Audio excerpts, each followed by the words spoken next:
Pendeta Marcel boleh bersuara. Oke. Sekarang di tengah perang Iran, Israel sudah gencatan senjata tapi Gaza terus-terusan digempur. Oke, saya terima kasih dulu atas kesempatan yang diberikan dan sudah diundang.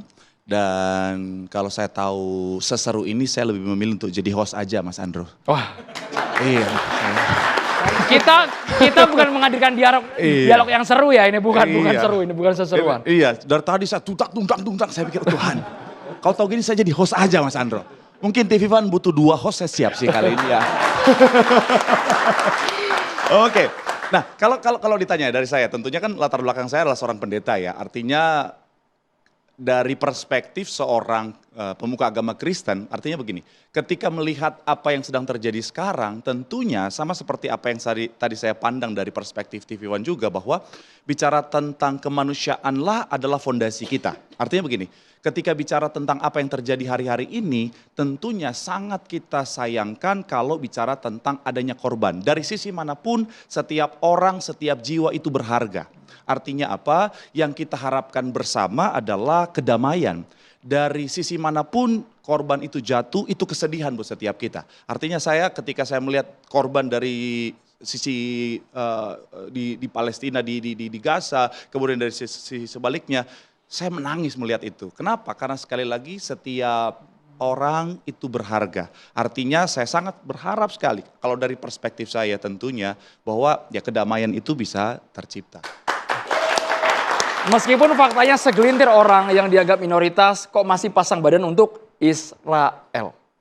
Nah, ketika bicara tentang pasang badan ya dalam hal ini, karena saya belajar Alkitab, saya belajar sejarah Alkitab, saya bisa mengerti kenapa ada orang yang akhirnya mendukung apa yang menjadi tindakan dari Israel masa kini.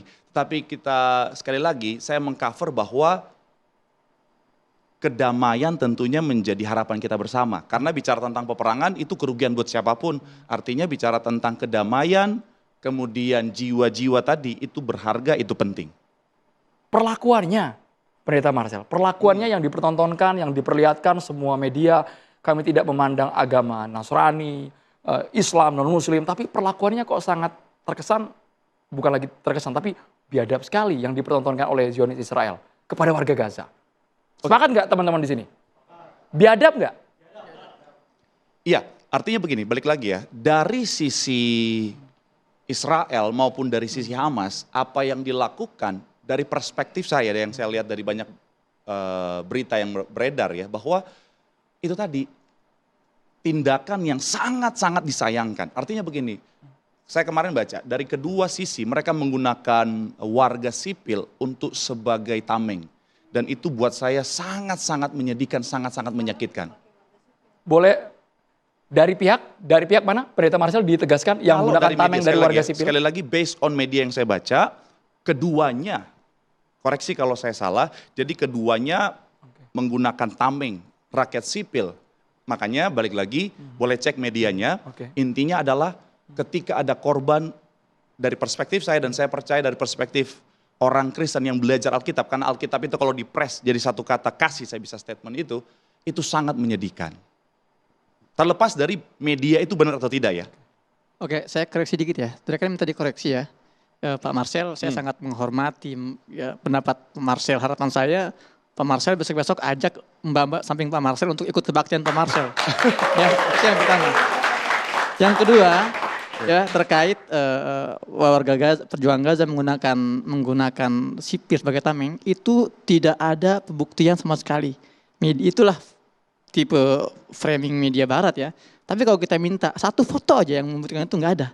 Tapi yang unik, banyak foto-foto beredar, otentik, original, tank-tank Merkava Israel, itu meletakkan di depannya itu sipil Palestina, sipil Gaza.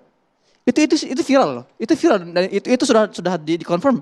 Jadi mereka itu meletakkan warga sipil Gaza di depan tank mereka agar tidak diserang oleh para pejuang Gaza. Nah itu yang benar-benar terkonfirm. Adapun tuduhan warga pejuang Gaza menggunakan tameng, warga sebagai tameng, itu saya berani jamin sekarang juga itu tidak akan antum temukan sama sekali. Ya. Jadi bagus, saya sangat respect dengan kesiapan Pendeta Marcel untuk dikoreksi. Maka saya sebagai orang yang 13 tahun tinggal di Gaza, saya bisa mengoreksi itu. Terima Boleh kasih. ditanggapi langsung, Pendeta Marcel sebelum ke Mbak Monik tadi ingin juga menanggapi sepertinya. Ya, balik lagi ya. Karena sekali lagi yang tadi saya jadikan dasar adalah berita yang beredar. Artinya di media-media yang sekali lagi dari perspektif umum pasti terpercaya. Tapi sekali lagi kalau ditanya, di manakah saya berdiri hari ini? Artinya saya ada di tengah di mana kemanusiaan harus menjadi yang utama, kedamaian harus yang menjadi utama di bumi ini. Mbak Monik ingin menambahkan soal tadi Mbak, tameng, menggunakan tameng. Iya, jadi begini. Hamas itu berkuasa di Gaza sejak tahun 2006. Begitu Israel keluar dari Gaza, diadakan pemilu, Hamas yang menang.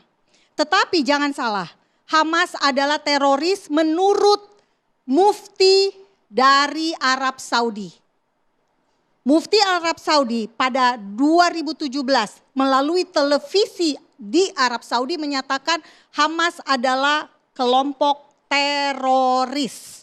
Dan Jadi, Mbak Monik setuju? Jika ada Mbak Monik pernah aja ke Saudi kalau gitu. yang menyetujui tindakan terorisme Hamas, saya sudah pernah katakan di negara kita ada BNPT. Makanya ada program deradikalisasi. Badan Nasional Penanggulangan Terorisme, Badan BNPT. Nasional Penanggulangan Terorisme. Ada program namanya deradikalisasi. Saya tidak ingin adik-adik generasi muda itu menjadikan Hamas sebagai sebuah sosok perjuangan. Apakah para pahlawan kemerdekaan Indonesia memperkosa anak, memperkosa perempuan, membunuh bayi dan anak-anak Ini seperti tuduhan Kafir parah ini. Bibas? Ada tanpa bukti lagi. Nih. Apakah Nggak pejuang ada istilahnya kita pejuang-pejuang untuk memperkosa itu. melakukan aksi teror dan kekerasan? Tidak. Kembali lagi ke soal tameng Boleh manusia. sampai situ dulu Mbak, ditanggapi Mbak. Itu Israel agak-agak tidak melakukan tameng 47.000 manusia. korban loh. jiwa di Gaza, separuh lebih perempuan dan anak-anak.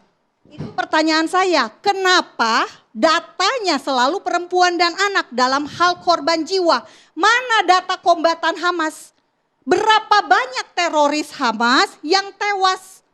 Yang kita tahu hanya apa? Yahya Sinwar, Ismail Haniyeh terbunuh di Teheran. Yang lainnya, ada nggak datanya? Mas Hussein Gaza ada nggak? Tidak. Datanya Mas, dikeluarkan Mas, data-datanya Mas. Kami tidak ingin framing, kami tidak ingin mengkotak-kotakan satu narasi saja, tapi harus berimbang, semuanya harus punya suara yang objektif, yang sama. Data emang nggak pernah ada. Nggak pernah ada. Jadi memang yang selama ini ditarget oleh Israel memang sipil, wanita dan anak-anak. Kalau minta data berapa... Dan itu di depan mata Mas Hussein sendiri, melihat langsung kejadiannya. Ya, seperti itu faktanya. Jadi kalau tadi dikatakan bahwa ada pemerkosaan, itu kan imajinasi Mbak Monik aja sebetulnya kan? Ya. Dan lucu gini. itu dilaporkan Sejak kapan Mbak Monik ini ngecek menjadi korban pemerkosaan sejak pada kapan 7 Oktober Mbak Monik Bergantian boleh, 2023. ya, Mbak Monik Sejak bergantian kapan? supaya nggak Jadi terpotong-potong. ngapain jauh-jauh ngambil fatwa dari Mufti Arab Saudi? Kenapa nggak ngambil fatwa dari Indonesia? Apakah Mbak Monik ini seorang muslimah asal Saudi kah? Sampai harus mengambil fatwa sana kan? Ya, dan Mbak Monik ini dikit-dikit Hamas teroris. Dasarnya apa? Fatwa dari Saudi, fatwa dari Amerika. Kenapa? Apakah Mbak Monik ini tidak mengakui Indonesia, pemerintah Indonesia? Oke. Indonesia tidak pernah Pemerintah Indonesia hanya berhubungan tidak dengan pernah kata. memberikan label Pemerintah terorisme. Indonesia tidak bersedia bertemu dengan Hamas. Ketika Hamas mau datang ke Indonesia, ketemu Presiden Jokowi ditolak. Rasanya Tahun yang lebih pas komentar ini pemerintah ya. 2021. Mbak Monik Ya, rasanya yang lebih pas silakan. komentar ini Kementerian Luar Negeri Satu Pak. hal, Bang Andro, kenapa saya merujuknya ke fatwa ulama dari Arab Saudi? Karena Arab Saudi ini rujukan umat Islam Sunni di Indonesia, bukan? Kita rujukannya Al-Quran dan hadis. Enggak Ya, maksudnya juga. untuk Begini Bang fatwa. Monik,